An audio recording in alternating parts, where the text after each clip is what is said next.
Good afternoon, and welcome to Expose Yourself to Art, a show that explores the depths of the creative process by inviting artists to come on our show, talk with us about their lives and their art. My name is David Schrader, and with me today, as always, is my co-host, Linda Scheller. Linda, are you there today? There you go. Yeah. Good afternoon. How are you doing today? I'm doing very well. Yeah. Say, I saw on Facebook the other day you posted a picture of your Christmas tree. So, with all the history of all of the different ornaments that come to bear. I just love Christmas. I think it's largely my German heritage, but the ornaments are very special to me. And I have a lot of animals on the tree. And I want to show you my latest acquisition. Okay, I'm sorry to be looking around. Oh, wow, okay. Isn't that great? Linda Knoll made this. It's a tiger salamander. Uh-huh. Made out of wood. And I just think it's so charming. So. Yeah. Wow. Yeah, well, we get into the same kinds of things, I think, as you do, and a lot of people. There's a history to putting up the decorations on our tree, going back generations. But this year has been special. Special in its horribleness, 2020, with everything that's been going on. So I'd like to share with you my Christmas card for the year, which usually I send out something very pretty and wintry with snow. This year, I think it's a little different. See if we can bring this in here somehow. Oh, goodness. Uh-huh. So basically, the message is 2020 was a shipwreck. We wish you peace and happiness in 2021. So that's our contribution this year. Anyway, moving on from us, we have an interesting guest today. Name is Linda Knoll, and she's interesting because she has been on this show since we started in the background doing all the tech stuff. But she is a very talented artist in her own right. She is also the manager of Miss Lynn Gallery, and I think she has a lot of interesting things to say. So let me read something about her first, just to the formal stuff. She has a BFA in graphic design from University of the Pacific. She's been painting and exhibiting work in the Stanislaus region for over 20 years. She's also written and illustrated 2 picture books, Over in the Valley in 2010 and Patient for Pumpkins in 2014. She's also produced a coloring book, Nature Beauty. And most recently, she started publishing Start magazine, an arts magazine for children and families coming out this month. So welcome, Linda. Come on in and say hi. Hi. Hello. Good to see you right up front, instead of in the background at this point. All right. Yeah, glad to be here on the screen today. Yeah. So, hey, before we start out with, delving into your creativity, as manager of Miss Lynn Gallery, what's that been like throughout 2020? I mean, everything has been turned upside down, I imagine, at the gallery as well as every place else. Well, yes, like most non-essential businesses, we were closed for much of the summer. And that meant that several of our annual shows had to be canceled or rescheduled to next year. And it was really disappointing for, I think, everybody, over the summer. But we did manage to open up, when was it, late August? And finally show our Women in America show for a month or so. And then, as I understand, that was a big disappointment because you put a lot of time in this, women's rights show. Well, I think the show turned out well, and it was a bummer that we didn't get to show it when we meant to, because we had a lot of things planned. We had a concert planned, we had gatherings planned, we had poetry reading planned, and all of that got canceled. So, but the show did go on, and it was successful in terms of, the art part of it. So. Okay. Well, I work with you, so I'm going to turn you over to the other Linda, and the two of you can get acquainted, and she can grill you on the depths of your artistic talent. Uh-huh. Take it away, Linda. Thanks, David. Why don't you start out, please, Linda, describing your artistic background and early influences? Well, as a lot of us have experienced, it all came about through my family. My grandmother and my mom were both artists, and so I just kind of grew up with it. And not just visual art either. We were all musicians in one way or another. I learned to play the piano when I was young, and I've been singing in choruses all my life, and was in plays and musicals in high school and that sort of thing. So it's just been, a big part of my life for as long as I can remember. Yeah. So, when I went to college, I was actually intending to major in music. And then I switched it to graphic design after the first year, just because I realized that I wasn't really as good at music as I thought I was. Yeah. Coming of age. Yeah. Under normal circumstances, we sing together in Modesto Symphony Orchestra chorus. I missed that, but I definitely have to. So what was life like as a graphic designer?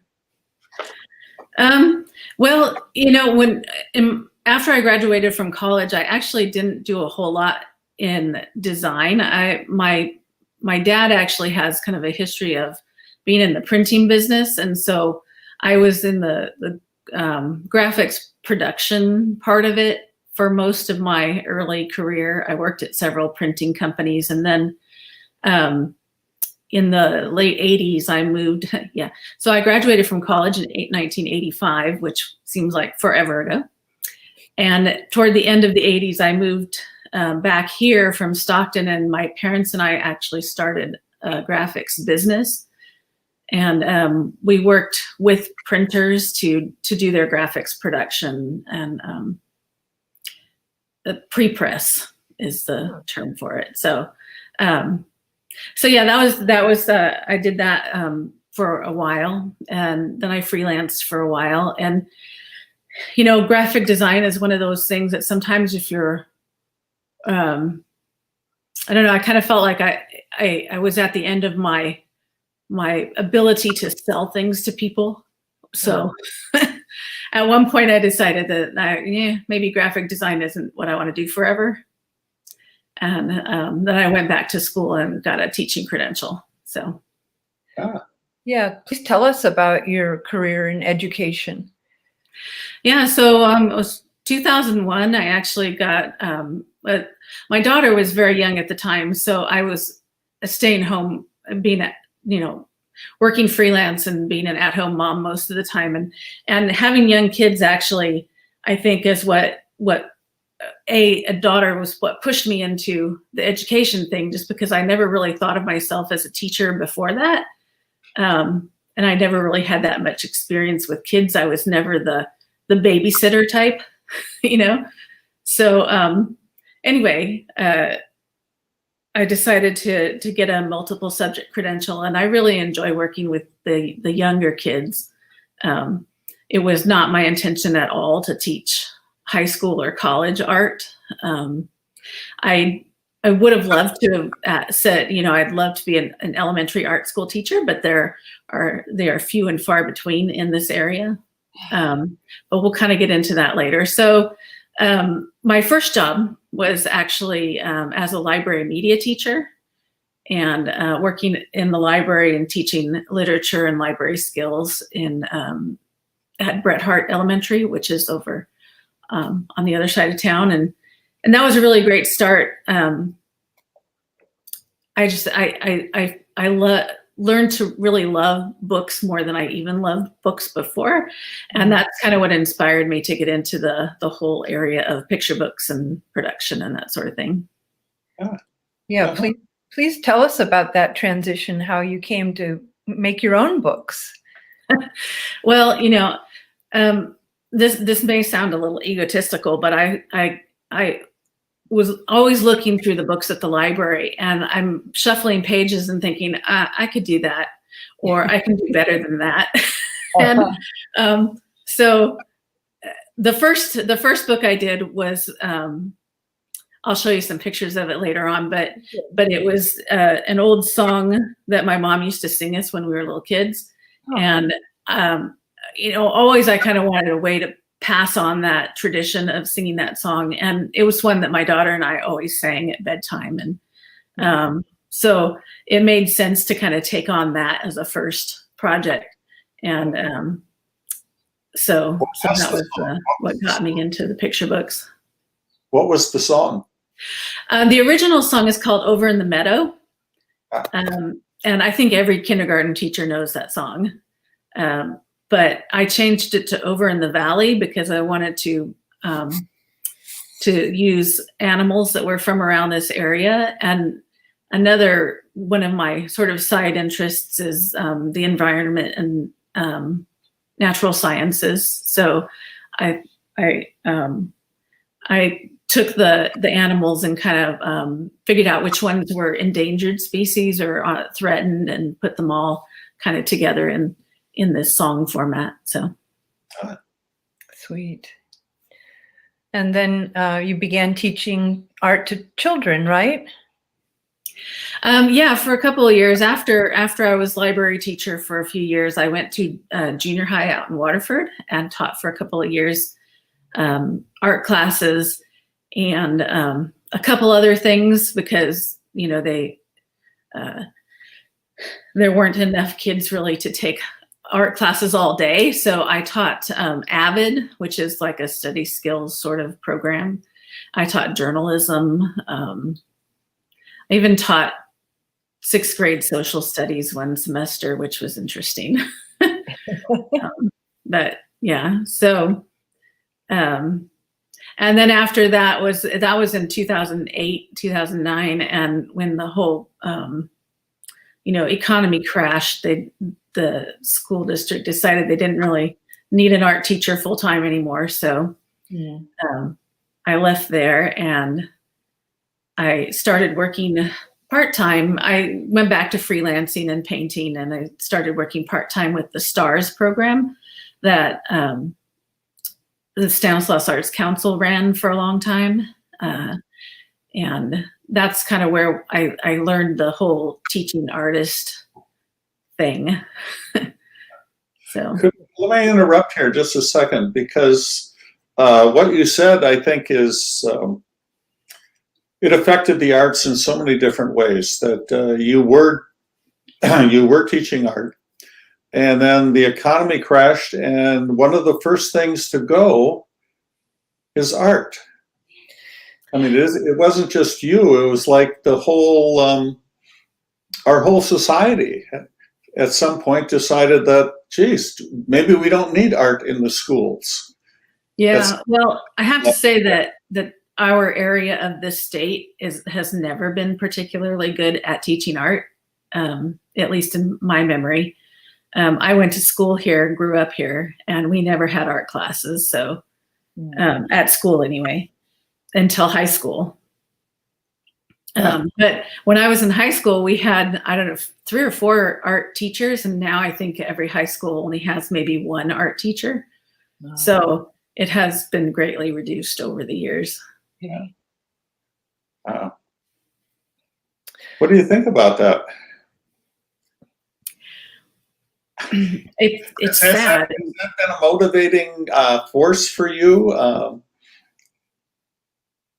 Well, teaching little kids is a lot different than teaching the high school, and yes, it's motivating in the sense that I think every kid deserves to be exposed to and to be able to do art.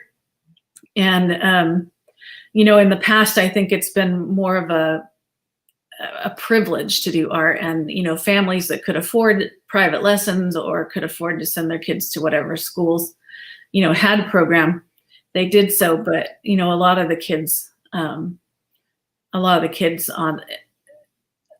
that are always underserved in everything never got art, I don't think, and never have been exposed very much except through their own families.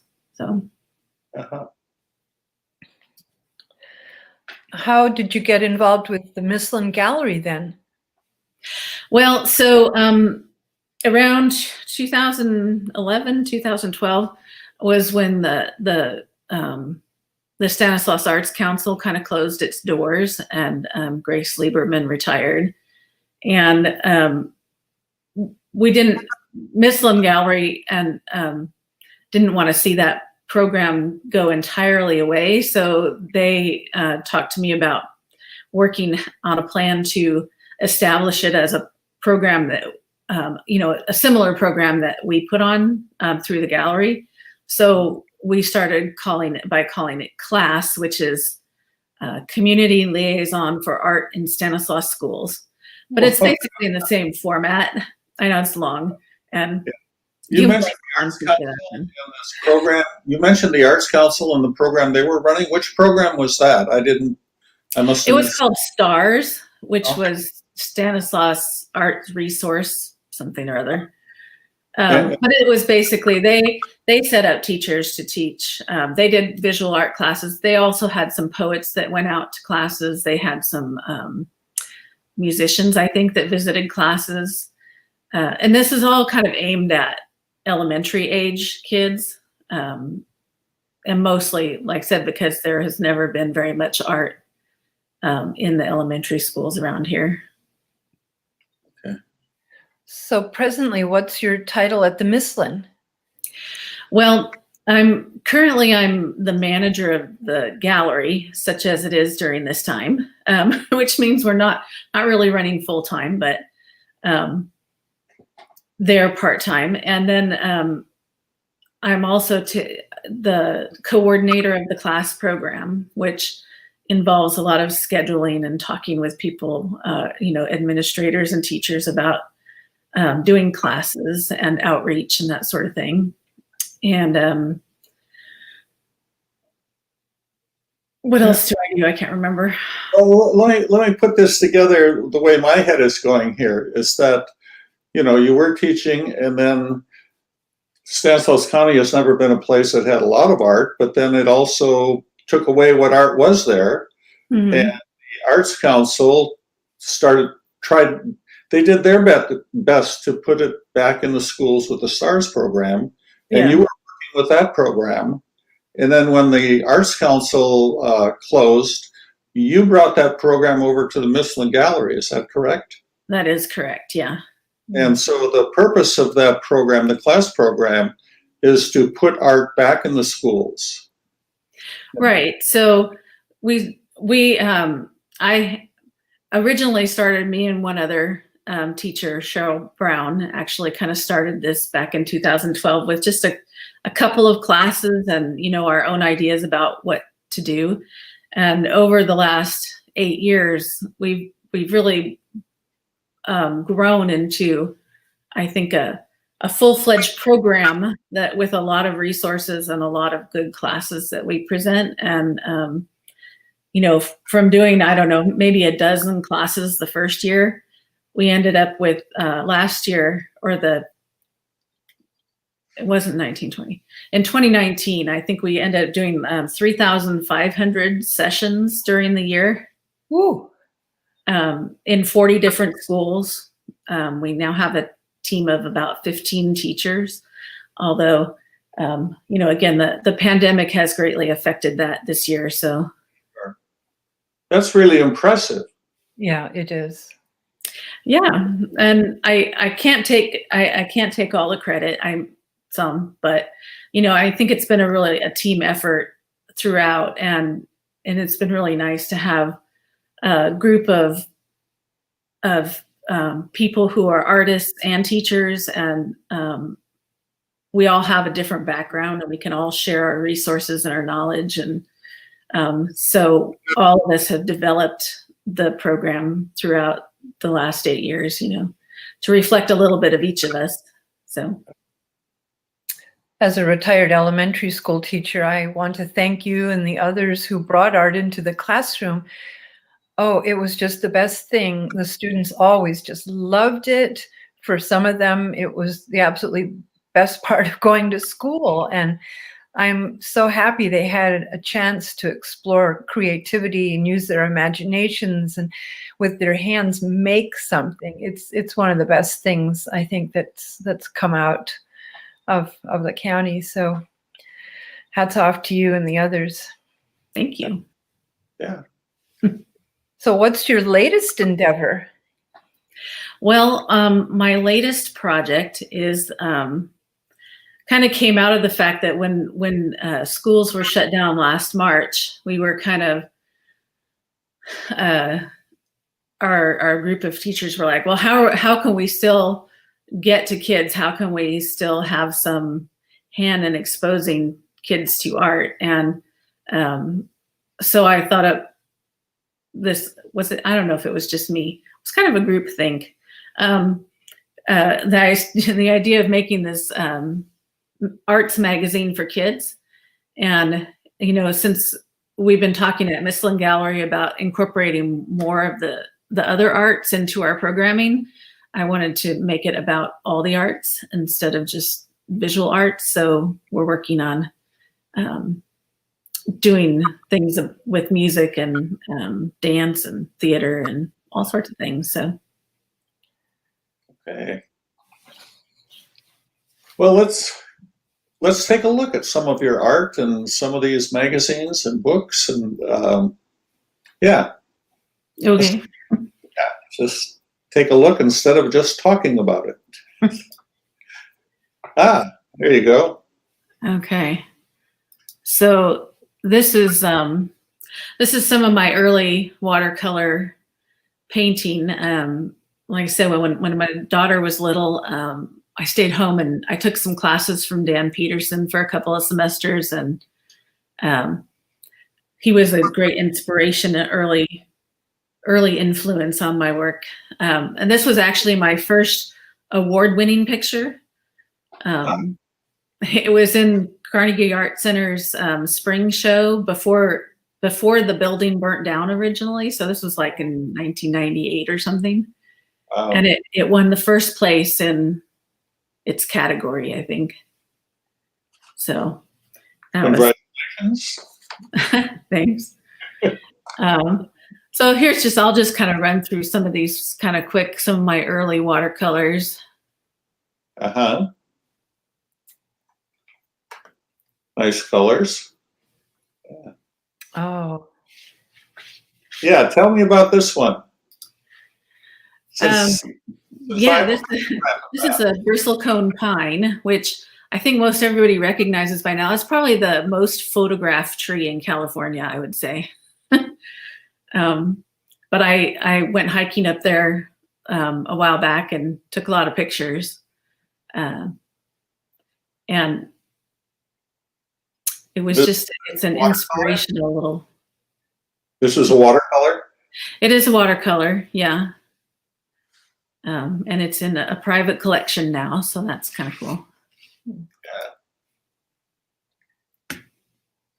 Over the years, I've done a lot of commissioned portraits, and this was done for a friend of mine of her son when he was small. And he's just, this little kid has just graduated from college this year, so it's fun to see them grow. This is another award-winning picture that was, it won the Best in Category at the Ironstone Vineyard Show in 2012 and was featured on their poster and their promotional materials. Very nice. Mm-hmm. Thanks. Then I kind of got into this ocean stuff, kind of a little more abstract and inspired by the ocean. So these were like in the area of tide pools. and they actually, the little rocks are actual little rocks glued to the picture. Oh, they are. Well, Yeah. that's fabulous. Yeah. I remember this series. I liked it very much. Yeah, and this is only part of it, but this was a series of 30 small pieces. They're 6x6 paintings that were going to show up in Roseville at the Blue Line Arts, who does this show every winter called 30 by 30, and you have to do 30 small images in 30 days. There's another one kind of on the same theme. And then in 2015, I got a chance to take a watercolor workshop over in Ireland. And this does not show Ireland at all, but this is probably the best painting I did based on that trip. So, Irish daisies or something like that? Irish daisies, maybe. I don't know. Yeah, it was a really fun trip, but it was one of those things where you're out painting. It was a plein air painting, and I'm not really a plein air painter. I really prefer the studio. So my plein air paintings from the trip are actually really bad. So. I should have a shamrock in there or something. Yeah. Then every now and then I veer off into other projects, like this little woodworking project I did one year. I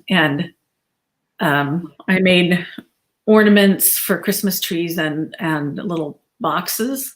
And those are the box tops there, which were laser cut and then hand painted. Wow. And this is me at that year at Mod Shop, which is one of my favorite events of the year, and was disappointing to have that one canceled too. Yeah.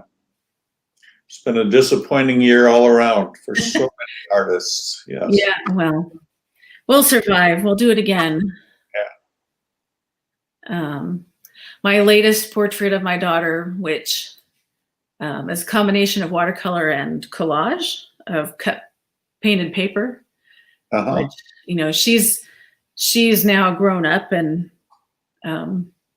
lives up in Seattle. So I have all these portraits of her all around my house. How does she feel about that? I think she thinks I'm a little weird for it, but there you go. Yeah, I know. Living with an artist can be, can be very strange that way. Linda Scheller, do you ever write poetry about the people in your lives?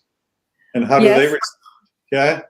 I've written some poems about my children. Now that they're approaching 30, my daughter's actually over 30. I've shown her some that now she likes it. It's like, oh, she's kind of almost flattered. So how did she feel at the time? Did she feel differently at the time in the past?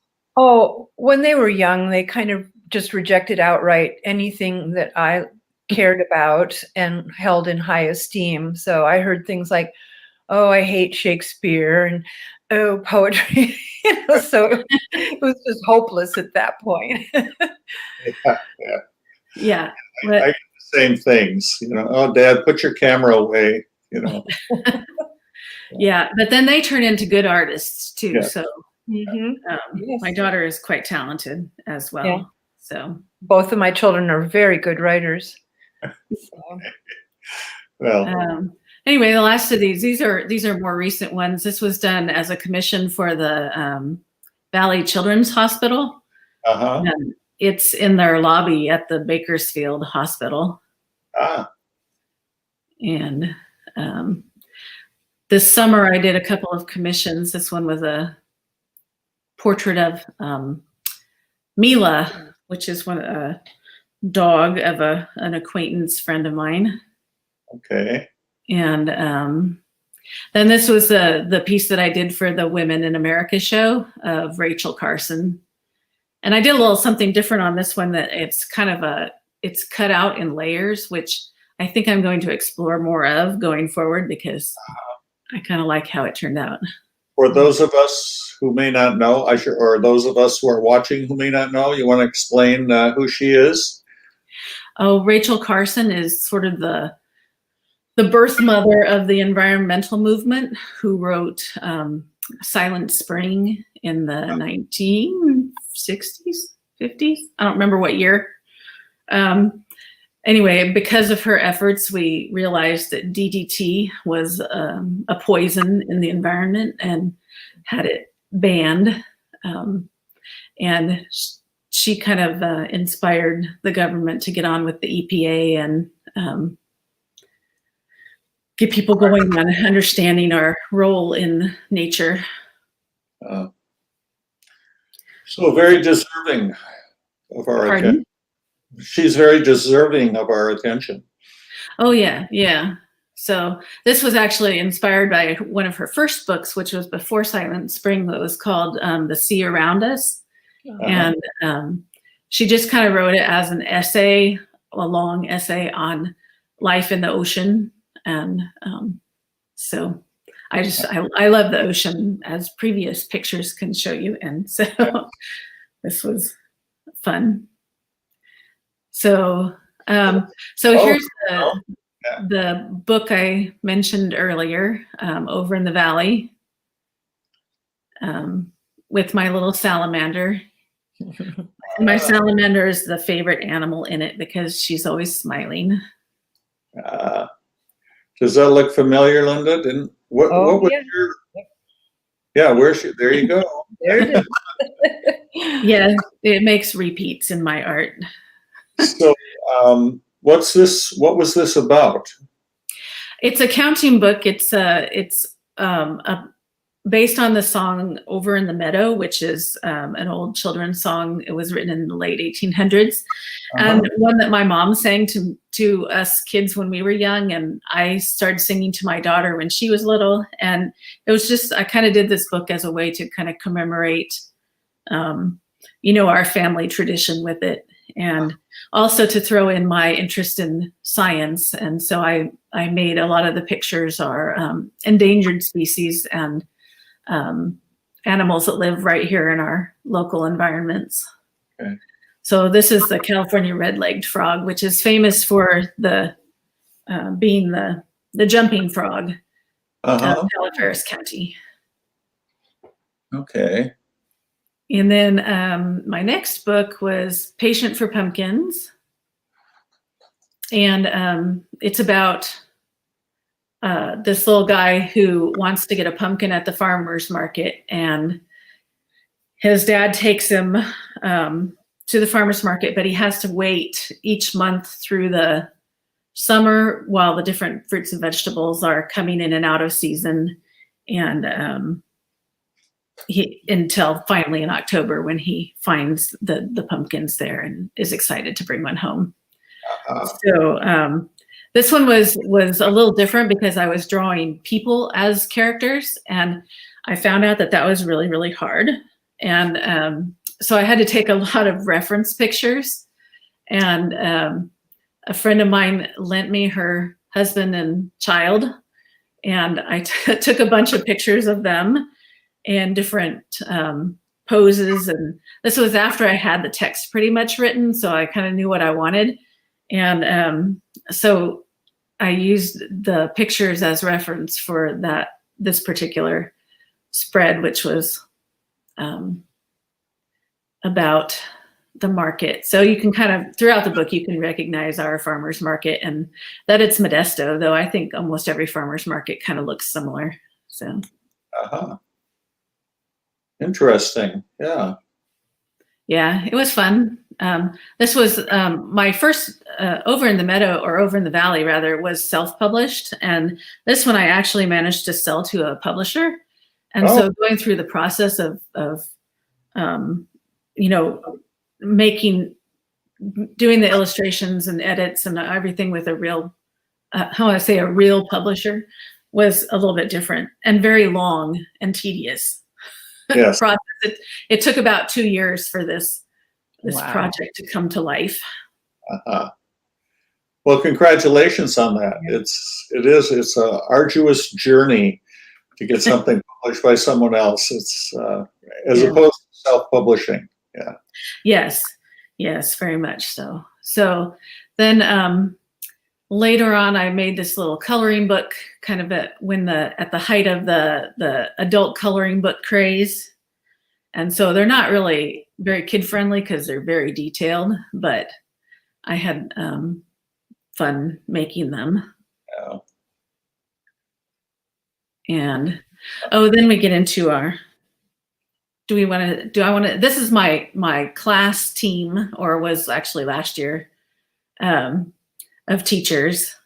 So they're all special people, and we get together every winter and have had a little feast, although we're not this year, so I'm sad. But oh, it's nice to see them, that, you know, this is the actuality of the people who are taking the art out into the community. I mean, it's a real thing. Yeah, and what I love about this group of people is that we're really diverse in age and background and skills, and our knowledge of the arts. So everybody has something to contribute that's unique. Right. Great. Enjoy seeing it. So, now we're into your current project. Yeah. Should we bring Betty on? Sure. Where's Betty? Hi, Betty. Welcome. Hi, Betty. So Betty is my partner in crime on this project. She's been assisting me with a lot of the design work and doing the layout. She is one of our class teachers as well, and has a degree in art and design from Cal Poly and San Luis Obispo. So she's multi-talented as well. So hi, Betty. So tell us about this. This is your latest, greatest project. Yeah. So as I said before, it was kind of it was a way to get ourselves out there while people were at home, and share the arts with kids while they were kind of stuck without any ability to get out and take classes or be at school. So we were just hoping to kind of, you know, give them a little taste of things. So what do you think, Betty? I think it's great. I'm really excited to be a part of it with you. And, you know, I have 2 young kids at home, and, you know, teaching the students, I really miss seeing them in person. And this is such a cool way to just create something nice for our community that involves the arts. I think it's, I don't know. As an arty kid, I was an arty kid myself, so I would have loved something like this. Yeah, I think I would have too. And one of the things we really wanted to do was to make the, you know, a printed thing which we could mail out and the kids could have in their hands and draw in and write in, and that it's very an activity book, as well as a reading resource. So this, oops, let me move to the next image here. So this is one of the projects that Betty created for us, Monster Doodles. So we've seen the results of some of these too, which are really fun. So explain a little bit how this works. If I put this book in the magazine in the hands of kids, use this as an example. What do kids do with this page? Is this a project of some type, or? Yeah. So it's an interactive project. I find often with kids, especially younger ones, from my experience in working with them on art, sometimes they need a jumping off point. They need a little bit of structure. You can't just say, go ahead and draw. That's sort of a rare animal. So thinking about this magazine, I created this spread. I think it was probably before Halloween when I started it with Linda, which is where the monster theme came from. But this idea of, you know, a scribble or a pattern or a blob could become something for children to play with. Let me go back to Sorry. the. So what does the kid do with this? Do they cut it out? Do they draw? Do they? They draw right in the book. So there's kind of steps outlined. So, first create some eyes. This also was inspired a little bit by a project that we did with the class program where we created some monsters based on a graffiti artist whose name is Fetus, I believe, Phetus. And I remember being in the classroom and I would say, you could make your monster have however many eyes you want because they're a monster. And they don't have to have 2 eyes. They could have, 1 eye. They could have 5 eyes. And this one little boy looked at me and said, could my monster have 10 eyes? And I said, yes, if you have time to cut out 10 eyes, definitely, because it was a paper craft project. And his eyes got so big and he was just like so excited that he could have a 10-eyed monster. And I think, the idea of sort of giving them some structure, but having an opportunity to create their own eyes, however many hands or tentacles or horns, is a fun creative exercise. I used to do this a lot with my daughter where we have a little chalkboard and I would start, with a head and some ears, and then I'd have her draw the rest of it. And we kind of take turns back and forth creating stuff. So it's a fun opportunity. Do you have any photos of things people have completed, Linda? No. Okay. Did not, but check out our Instagram account, and I think there's some on there. So okay, go ahead. I asked you to come back, but right. So another little thing we did was this was our musical layout, and talks about how instruments work. And the picture here is the skeleton image there is by one of our local artists, Jim Christensen. And so another kind of thing that I wanted to do for the magazine was to feature local artists and our local art programs. And so as much as I can, I'm trying to pull from our arts community to share things. So, and then Betty's husband actually did the activity there. He put together all these little do-it-yourself instruments with things you have at home. So what would be the activity that goes with this page?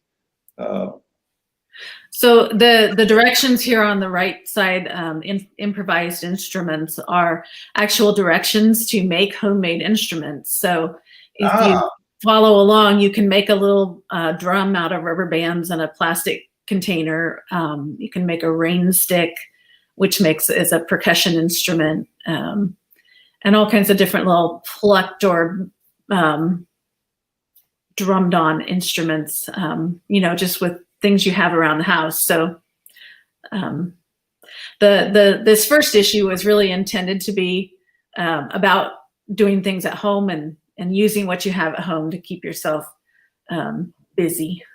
So as you said, interactive, parents involved with their kids around an art project. Am I getting it right? Yep. Okay. And we also have some just informational stuff. This was kind of an introductory thing about, all the different kinds of art. And sometimes when you say art, people only think of visual arts or painting. And so we want to make sure that the kids know that all of these different arts are included. And another goal that we had for the magazine is to have it available bilingually, because our population is pretty close to equal in terms of English, Spanish speakers. And so I think it's a good opportunity for kids to practice their bilingual skills. And we've been teaching, our class program teaches out in a lot of what is the word for it? I can't think of it at the moment. The classes Dual that immersion? Immersion, yeah, the dual immersion classes where they're teaching in both English and Spanish throughout the day.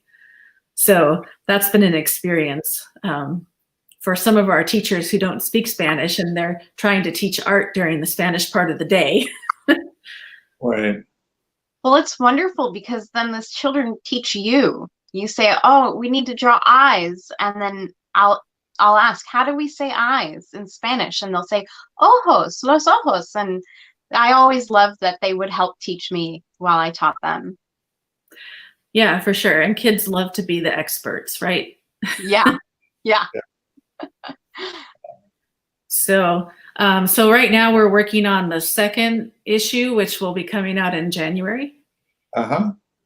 Hopefully it'll be released around Martin Luther King Day. So the theme is peace and social justice. And so we had kids contribute art for the cover here. All those little pieces are by student artists. And this time we're trying to incorporate the Spanish together with the English part of the layout so that it's throughout, it's both English and Spanish. And so we have a couple of stories about peace heroes, including Malala here, and then their own opportunity on the right to draw a portrait of their favorite peacemaker. So, so yeah, some of the pages are just, you know, mostly blank, but with directions for drawing, make your own thing. And some of them have more specific directions, but it's meant to be interactive. Wow. And here's we're also asking for contributions from the community and from kids. And so there's a couple of kid images here and a couple of grown-up images and a couple of famous art images. So there's David's peace leaf. Yes, thank you.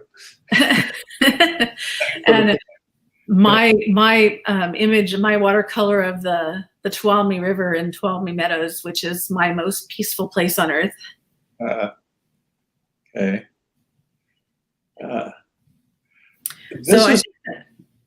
This is impressive. It's so nice to see that, you know, as you said, you never have imagined yourself as an arts teacher, at least for adults, but you've really taken this seriously, this whole art education thing. I mean, it's great. It's great to see. Thanks. Yeah.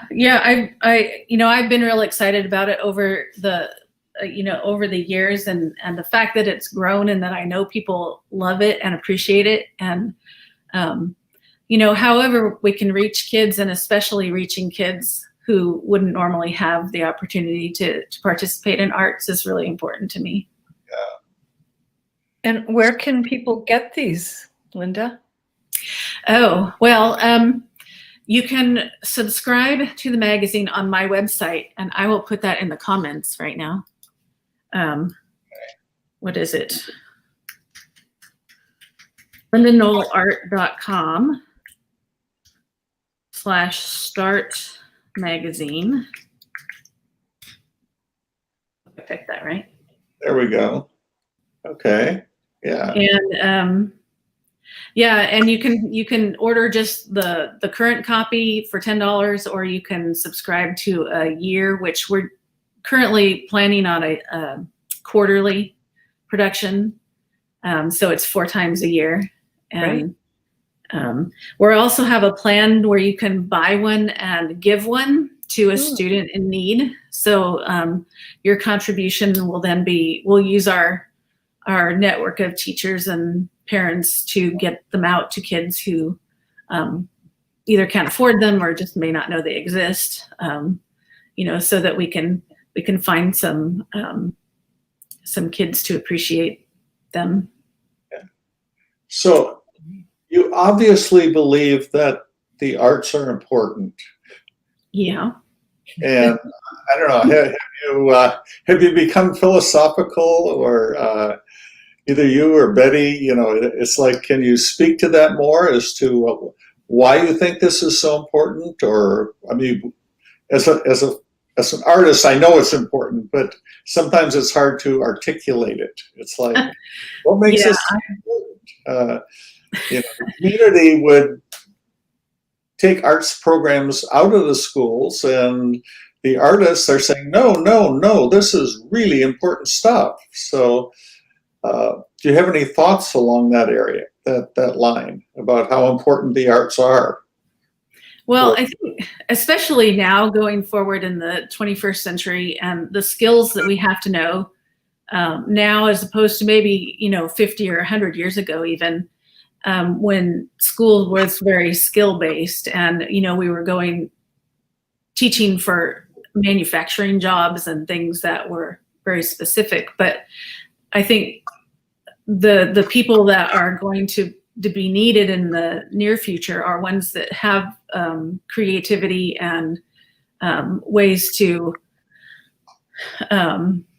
address equity, and it's a whole different scenario now that we're in the 21st century, that the skills that are needed with communication and creativity. So I just think it's more important now than ever. I could add a little bit to that as well. I often found that when I was in the classroom saying, there's really no right or wrong way to do this art project. We'd come with supplies, and we would have, something that we would teach the students, but very rarely are students given an opportunity to solve something in a way that there's no it's a subjective answer. It's not right or wrong. Oftentimes kids will cry when they do something creative because it didn't turn out just how the teacher had instructed them to do it. And it's definitely tying into what Linda had said, finding ways to solve things creatively, or approaching something where the objective is the finished product is going to be completely up to your own judgment. It's definitely an area that I feel like is very uncomfortable for a lot of people to explore, but it's a really wonderful skill to sort of approach work and art in a way that is sort of free of judgment. It's also a great way for them to express a lot of what's going on inside of them. It's amazing to see kind of how art helps children access parts of themselves that are not going to be accessed in any other form. Yeah. So, Linda Scheller, you were nodding your head to a lot of this. Do you have any thoughts to add to that? I think Linda and Betty explained it beautifully. I concur wholeheartly. Yeah.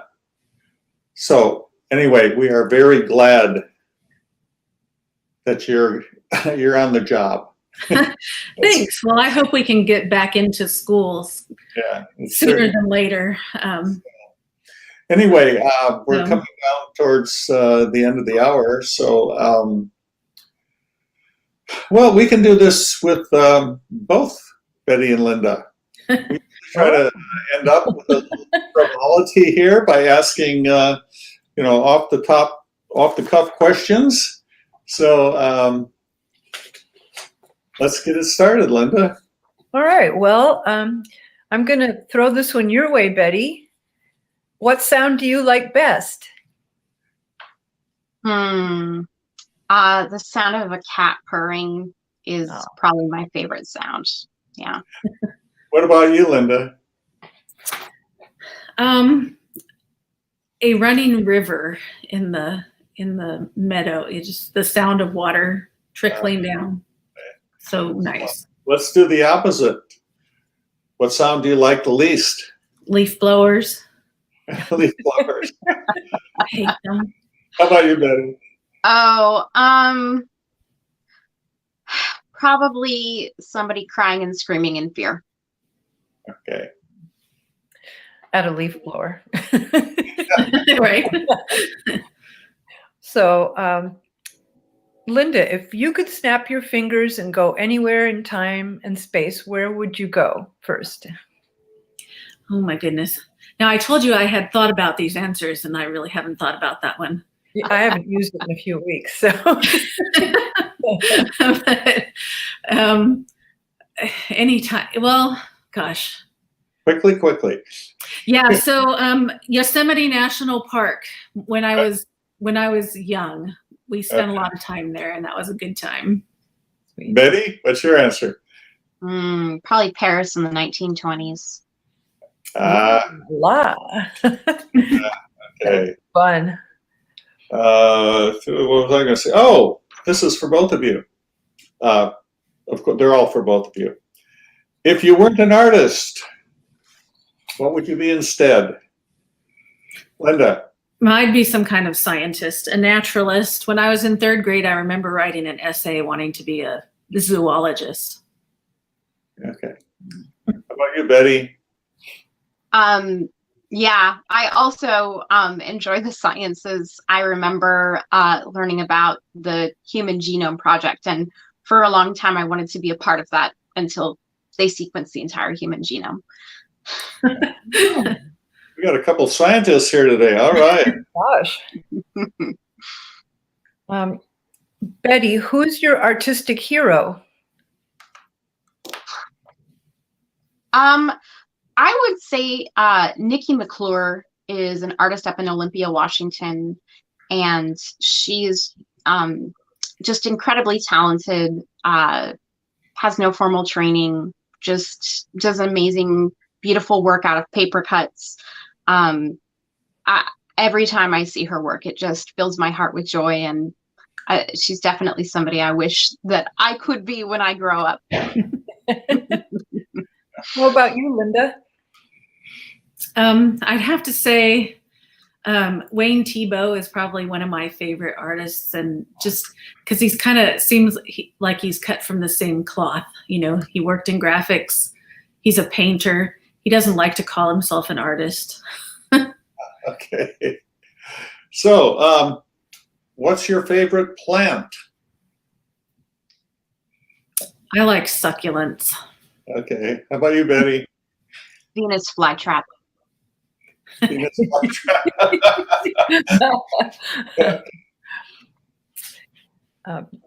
Betty, what gives you hope?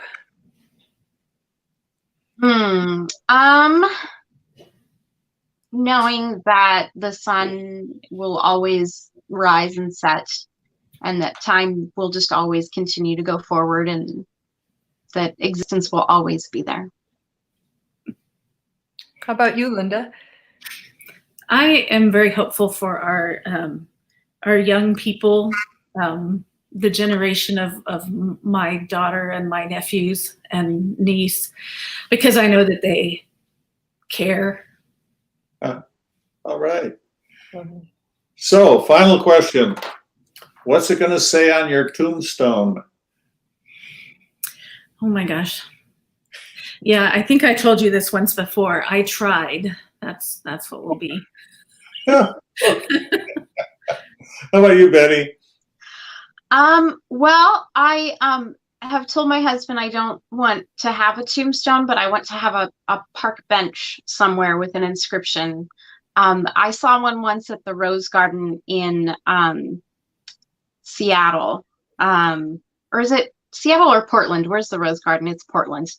And it said, I would love it to say, "Here lies Betty Gay, a very smart woman." I just like the idea of being remembered for being smart, even if it's not true. That's great. Well, thank you both very much for being with us today. That was really special, very informative. And as I said, I'm glad you're both on the job. Thank you. Something we all need.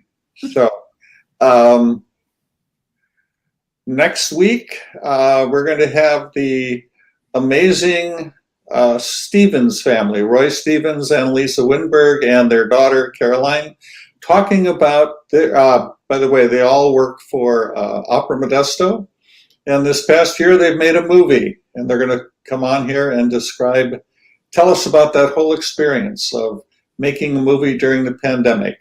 So again, and thank you for the audience. Thank you for listening. Thank you for tuning in, and we'll hopefully see you all next week. So bye for now. All right. Bye. Thank you. So much. Yeah. Are we off the air yet?